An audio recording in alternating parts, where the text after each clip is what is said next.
Hey, I'm Mark, and today I'm going to show you how to stain poplar. It's a very challenging wood to stain. You have different density woods, this hard green yellow looking piece in the middle, the heartwood, and this softer white sapwood, and they stain differently. I've got a sample here, and you can see how the same stain with the conditioner, and there's just a definite line. It's challenging to finish, but a good finisher can make it look like mahogany or cherry. I'm going to make it look like cherry, and I'll show you some tricks. This is a rough sawn mantle, so it has the sawmill marks in it, so you don't sit there and sand every little blemish out. I just hit it with 220 grit lightly, and I'll take a torch and I'll wave over and then rub it with brown paper to get rid of any little imperfections, but I want some imperfections. So the first step we got to do is I want to pre-condition the wood. So it's like an artist, a painter. He's painting on his canvas, but his canvas is all different densities and colors. So yellow and blue make green. The artist is trying to paint a blue sky, and the canvas is green, so he ends up with yellow.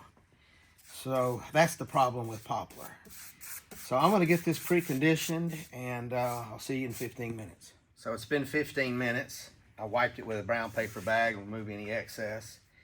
So we're going to use a water-based dye. The other was a water-based conditioner.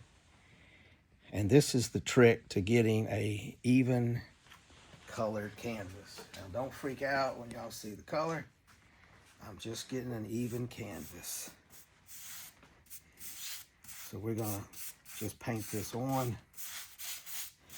This is staining the wood, and we'll get three main sides and 2 ends done up, and we're gonna wait 24 hours, and we'll be back to start the final stain.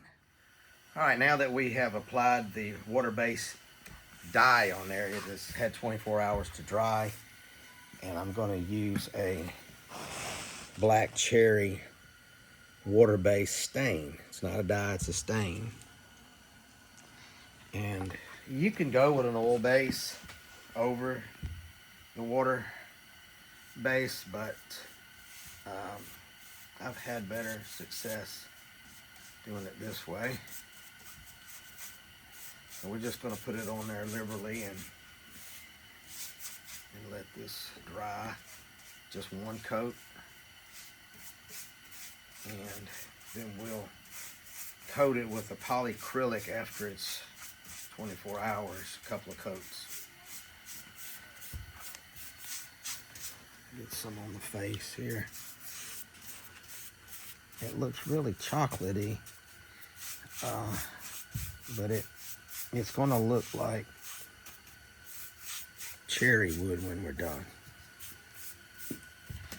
Well, we'll get this stained up, and we'll see you on when we polyacrylic it. All right, it's been 24 hours. We're now ready for the final step. We're using a water-based polyacrylic, and I'm going to put 2 coats on it.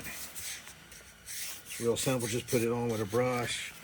Don't worry about it looking foamy or white. It's going to dry and be clear, and we'll get it sanded with a brown paper bag in between coats. And I'm going to wait about 2 hours to give it the second coat, and it'll be finished and ready to handle in 24 hours. Well, we appreciate you watching. This is a poplar that looks like cherry now. I should get top dollar for it.